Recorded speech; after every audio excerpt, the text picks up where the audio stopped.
Hello everyone, I'm SEB, and this video took a little longer since the selection was a 2.5-hour film. Do you like catchy tunes? Do you enjoy having a laugh before a gut punch? Have you been inexplicably drawn to Russian literature because no one's happy at the end? Have I got the anti-communist movie for you? Yes, again, it's a Russian movie because I can. The 12 Chairs is originally a 1927 novel by Ilya Ilf and Yevgeny Petrov. There are many versions of the story in this film, but this one will focus specifically on the 1971 film by Leonid Gaiday. That name sounds familiar. Incidentally, this was made 1 year after the 12 Chairs movie that Mel Brooks made with the opening song, "Hope for the best, expect the worst." There have been smithereens of people wanting a Muppet version of The Great Gatsby, but let's forget that. The Muppets were made for the 12 Chairs. There's tons to work with, and who doesn't love a good treasure hunt story? People that want The Great Gatsby either haven't read the story or say they want The Great Gatsby so they sound educated, and I will die on that hill. The SparkNotes version: when communism takes over, an old lady stuffs Jules into the chair of a dining room suite. She tells her son-in-law on her deathbed, the priest overhears, and chaos ensues as the characters travel through Russia and Ukraine in search of them. They finally reach the last chair, but it's too late and the jewels have already been discovered and used to help improve the railroad workers' building. So the jewels do belong to the people, after all, in a way. Oh, and Bender dies. He died? And this is supposed to be a kid's movie! Too late to say spoilers? You know what? The train is moving and we are on to the first participation award. The credits sound like an orchestra warming up, with some neat animation as an intro for what's coming. The only thing missing are a couple of hecklers. Immediately we are met by Ostap Bender.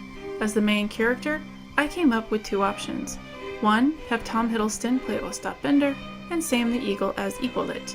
Option 2, Patrick Stewart plays Ippolit, and Gonzo is Ostap.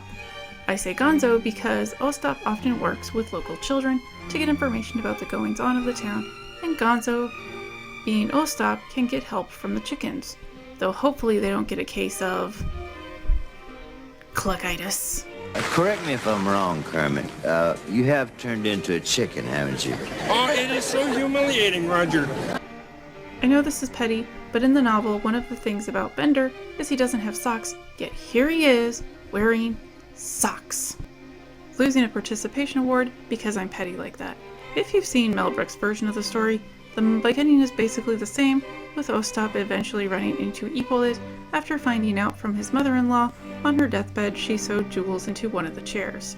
If the Muppets make a version, Stadler and Waldorf would be great narrators with the newsmen. The sarcasm, the wit, the culture of Russia. How could it not be these two? Why is the movie moving so slow? I thought they were Russian. Well, they certainly aren't finished. The movie is still going. Oh ho ho ho ho. I don't care. I thought it was funny. Early on, we learned that Ippolit Vyuribyanov will stop at nothing to get the jewels. And what a mustache. Mustache point. While we're on the hair thing, the Holy Father cuts off his beard, signifying that he is not intending to ever go back to being a religious leader. In Russia, go big or go home. Overall, it's estimated the jewels would be about 150,000 rubles. Remember, it's 1920s money, so it would be a fortune. In today's money, nearly 2.5 million US dollars. They try to dye Ippolit's hair to no avail and end up shaving it off. So point for creative solutions, even though he looks like a modern Nosferatu. They start after the first chair, where we meet a shy thief and assistant warden at Stavropol named Alexander Yakovlevich, who steals the instruments from the home to recycle for some kopecks and leads the ladies' choir, who, in the Muppet version, could be Scooter. As Ippolit walks away with a chair, he runs into the priest. Neither wants to give it up, and they argue back and forth about who owns it, with Father Fyodor yelling that it belongs to the workers, and Ippolit countering by asking if the Holy Church is communist. Maybe? At first, I tried to think of which Muppet would be the best choice, then realized the best option was right in front of my face the whole time. This is a treasure hunt movie, right? This is my petition to bring Tim Curry out of retirement. I don't even know if he's actually retired, but do it. Tentatively, 2.5 million points. The priest even carries around gold coins, so if the writers don't take the opportunity to add a Long John Silver joke, that's their loss. But alas and alack, the chair does not, in fact, hold the jewels. However, they are in luck. Conveniently, someone in town happens to keep track of such things. For a fee. Even though it's one guy, make it Beaker and Bunsen. Bunsen does all the talking and Beaker does the tracking. So Bender manages to get out of paying the fee, but when Father Fyodor comes by, the price has gone up. If you're keeping score, we're down to 11 or 11 shares. One has gone to a widow, and one has gone to the Furniture Museum in Moscow. Bender decides he can woo the widow, and Ippolit just creepily stares at the chair the whole time. While the rich class is okay with stealing the chair, I shall now poorly recreate this exchange. We can't just steal it. I'll marry her. But you moo. A passionate woman is a poet's dream. But you'll tie yourself down. We need a chair. There's a whole thing with a secret meeting, and basically they get money from these people while trying to pretend there is an underground group of old nobility that want to bring back society before the pesky communism thing. There is indeed a wedding between the widow and Tovarish Bender. During the celebration, the guys rip open the chair, find no jewels, and escape out a window. But they didn't steal the chair. They destroyed property, left it, but did not, in fact, steal the chair. But what of the Eastern Orthodox priest, or Tim Curry? We see him at the train station sending a letter to his wife that he needs money to get the chairs. If we look at the house, they're not rich, but they're not hurting. This is important. While they are in Moskva, the two manage to get a tiny room in a university hostel where everyone knows everyone's business and can hear everything. First, it was only chemistry students, but then it turned into a housing co-op. Lisa and Kolya are a young couple that are vegetarian. Don't worry, we'll circle back. I don't know, Bert and Ernie? Points for showing how university students have to survive. Ippolit and Bender get a room that is complete with cubicle walls, covered in newspaper, and a skeleton in the corner. It's awfully small. I'd say it's awfully cozy. That's dilapidated. Rustic. That house is on fire. Motivated seller. The two split the money from the secret meeting. Ippolit has it in his head to use it on whining and dining Lisa. Earlier, Lisa has stormed out from the apartment after arguing with her husband that she wants meat, damn it. Point for slamming the door and cubicle walls falling down. Everyone ends up at the Furniture Museum, and the tour guide tells Lisa not to touch any of the furniture before pointing out a canopy bed. Now it only hurts when you touch it. Ditch. Do I have to follow you all day? Then explaining it is only the deformed imagination of the decaying classes that could create this bulky furniture, let alone the fact that there is nothing common people cannot do on such, so to say, beds. We also find out that only one chair is kept in the museum, and the rest of them, Dvacet, are up for auction. Since they can't do anything till morning, Ippolit takes this opportunity to take Lisa to a fancy restaurant where she is clearly uncomfortable. At first, he tries to be conservative with his money, but once he's got some vodka, suddenly he spends like crazy, then assaults her and she smacks him hard enough in the face that all the candles get blown out. Point. We are then at the auction, and Bender and Ippolit win the chairs, but did not account for possible commission, so they are short 30 rubles and are kicked out of the auction. Bender punches the old guy for being a dirty old man and thinking with the wrong brain, hurting their chance at getting the chairs. So now it's going to be a whole process getting them. They start getting auctioned off individually now.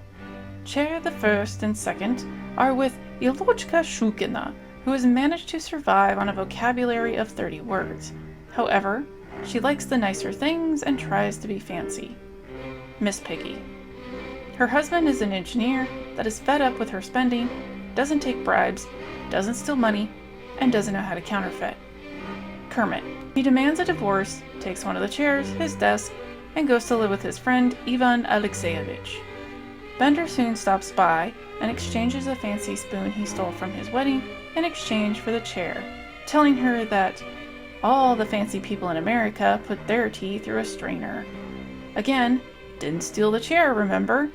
At the same time, the engineer is across town, and in mid-shower the water stops. So he tries stepping out to yell for the billing manager, only to lock himself out naked in the hallway. It was a sad situation. A grown man with a mustache and higher education was standing naked on a 9th-floor landing in the center of Moscow. There was nowhere he could go. He would rather go to jail than show himself in that state. There was only one thing to do. Hide. End of part 1. Start of part 2. The meeting continues. We now go to Nicholas Lapis Trubetskoy. That guy, the poet dude. Or Rolf. He tries to hawk the same poem to every journal and newspaper willing to hear him. But there's one in particular I found funny. The magazine Bride and Groom. The poem. Gavrila was an unfaithful husband. He was unfaithful to all his wives. Apparently that's just the beginning, but the lady says the magazine is for young people, and your poem talks about a situation that doesn't happen.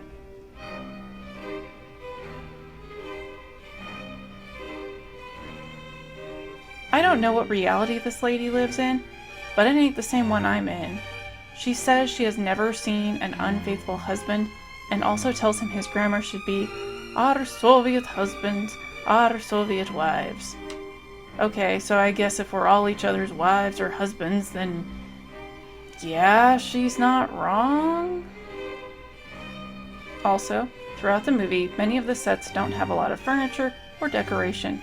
You might think it's a budget thing for the movie, but not really.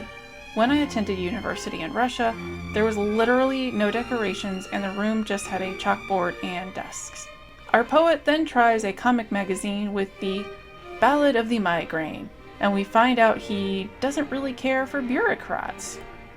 Point. But back to the engineer. Since Bender manages to help him back into the apartment, he gives him the chair. But of course, no jewels. So we return to the giant of a poet who seems to owe a lot of people money and tries to scare off anyone getting his stuff or trying to collect funds like Ippolit. Bender then takes a shot at this and pretends to be the government taking his chair. As he leaves with it, we hear the poet yell, "Bureaucrats suck!" It should not be a surprise at this point that there are still no jewels found, plus I already gave away the plot at the beginning. Oh look, the widow is visiting the travel magazine that mentioned Bender's name, and she goes there to get his address. I feel like that would be a breach of information somehow, but I'm not Russian, so I don't know. There is a fun little Scooby-Doo chase scene with Bender and the widow, so point. After he finds what he's looking for and realizes there are no jewels, he at least says goodbye to the widow, finds her shoes for her, and puts them next to her. So at least he's nicer than Ippolit, but that's a low bar. 4 chairs have gone to the theater, where they are performing the play The Inspector General. For those unaware, this is a satirical play by the Russian Nikolai Gogol that points out the flaws inherent in the government system. The theater troupe is on their way to their tour, so Bender gets on their boat by pretending he is an artist and Ippolit is his assistant. I'll bet you're wondering what Tim has been up to? Well, Father Fyodor needs money for his voyage to find the chairs, so he and his wife can have their candle factory and live in luxury. The big furniture in the house is now gone. Back on the ship, under cover of night, the two find a box in the chair. Is it the jewels? No, I already killed the suspense for you. It's the box that proves the chairs are official dining suite made by hams.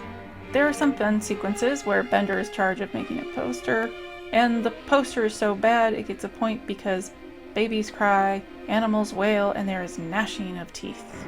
So they're kicked off the boat, and they'll come back to those 3 chairs later. In the nearby town, Bastyuki, we see a chess club. A lot of Russians still like chess to this day. I personally can't stand it, but I won't stifle your flair if you enjoy it. Шах и мат. Хорошая игра! Как насчет еще одной? Bender asks for donations to his lecture of being a master class chess player. They make enough kopecks that Ippolit can go and rent a boat. They'll need that for later. After his lecture about wanting to bring a chess tournament to the little town and thus moving the capital to Moscow, Bender decides to play a chess game with all willing participants and at the same time. The narrator explains that in 18 games, the chess master was playing a Spanish gambit, the other 12 the old-fashioned, though fairly reliable, Philidor defense. I don't know any of these technical terms, but, quote, if Ostap had known he was using such cunning gambits and countering such tested defenses, he would have been most surprised. The truth of the matter was that he was playing chess for the second time in his life. The first mat is this guy. Point because he looks like that's the only thing he'll win in life. Bender tells him, "Congrats, you're making progress, young man." So of course he ends up losing every game and pissing off the one person with an eye patch that was writing down every single move. Losing a point because you don't piss off the record keeper. There's a fun little chase scene as Bender meets Ippolit at the boat, and after the boat tips over, with the other guys, not Bender and him. They collect all the chess sets so they can sell them later. We then see Father Fyodor's wife in the same room with more items having been sold to pay for travel. The father's story is dark, kind of like Long John Silver. Seriously, get Tim Curry. Our two comrades continue their travels through the Caucasus Mountains and Crimea. See, that's why you must always pay attention to the mountain. But to get the money to get the chairs from the theater troupe, Ippolit has to beg, even though a Vyorybyanov never begs. Bender is understandably upset and tells him, "You've been living off me for the last 3 months, you stand in third position and say, never. Come off it, comrade. You have 2 choices. Beg, or you don't get any of the treasure. I shall now count to 5. But he only needs 1 because Ippolit agrees pretty fast. Whilst and at the same time, our previously bourgeois friend begs in the park, Bender is at the drop, charging admittance for the scenic view, but offering discounts for those in a union. But they get the funds and only 2 chairs, because the third was kept with the rest of the scenery. No jewels. Father Fyodor reaches Yalta and Engineer Brun begging for the chairs. I couldn't quite place a Muppet for Bruns and his wife. Maybe Ian McKellen would work, but I'm open to suggestions. After some more begging and yelling back and forth, the engineer finally decides to sell the chairs. It is here that we see the last image of the empty house with the father's wife. He tells her to sell whatever she can, and all that's left is the gold ring on her finger. Yeah, this gets dark and depressing. Father Fyodor brings the chairs to the beach and goes at them with a hatchet. Honestly, the rest of the movie has been pretty enjoyable, but this part of the movie really reminds you that these characters are going to tremendous lengths to have a shot at a possible fortune.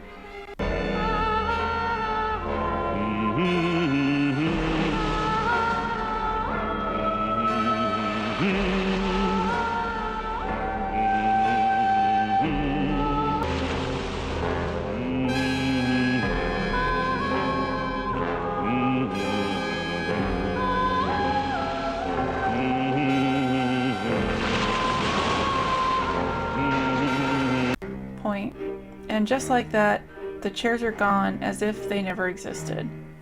Told you it was a gut punch.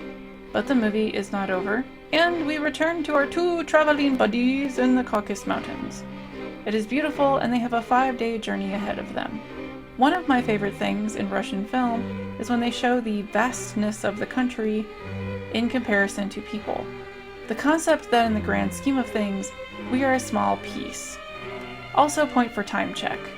At some point, these 3 have to come together, right? Why not in the mountains? Father Fyodor is definitely not happy, and when he runs into Bender and Ippolit, he steals some of their supplies. As they chase him and he tries to run away, he ends up trapping himself and is unable to get down. Due to dehydration, lack of rest, lack of food, resentment, and the will of the writers of the novel, Father Fyodor loses his mind. At first we think he dies because he sees angels coming to get him, but we find out it's really medical workers that are rescuing him. tell me Tim Curry wouldn't pull off an amazing performance of this. Not to mention, his wife doesn't hear from him again, so that's another depressing aspect of this. In the Crimean Peninsula, we see the two rapscallions as they go after the second to last chair as the first shock of the Great Crimean Earthquake of 1927 hits. Bender is more concerned with getting out alive, but Hippolyte goes for the chair. Again, nodules. Side note, look up the earthquakes, it's really fascinating, and fire was involved. So we are down to one chair. Bender tells Hippolyte that it's in the Railway Union Workers building and gives the floor, the window. Throughout the movie, we have watched the characters struggle and fight to get by, and Hippolyte has been getting more and more desperate. So it's here he pulls out a switchblade and kills Bender. Hippolyte goes to the location, and just before he opens the chair, the light flips on, and again there is a tour. I guess before TV, people did tours all day.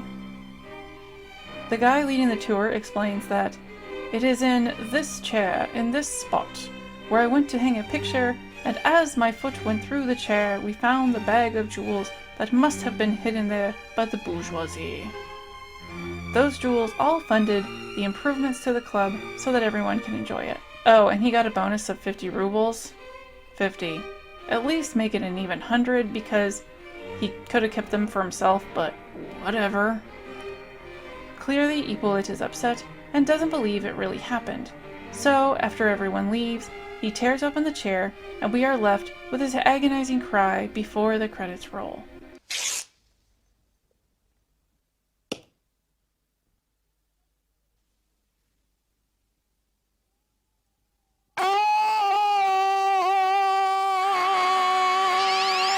The end credits are also pretty neat. It shifts to modern-day Moscow with a roll call of the actors on their way to see the movie 12 Chairs, while also focusing on various statues of famous Russians, such as the authors of this book. Overall, a fun little movie, and I left out a lot. Here's the participation awards, followed by which characters the Muppets could play. There is so much more that happens in this movie, and honestly, if we're going to make a new Muppet movie, bring in Tim Curry and do this story. Feel free to like, subscribe, whatever. And with that, I say, ho-ho! Заседание считаю закрытым. Спасибо за внимание.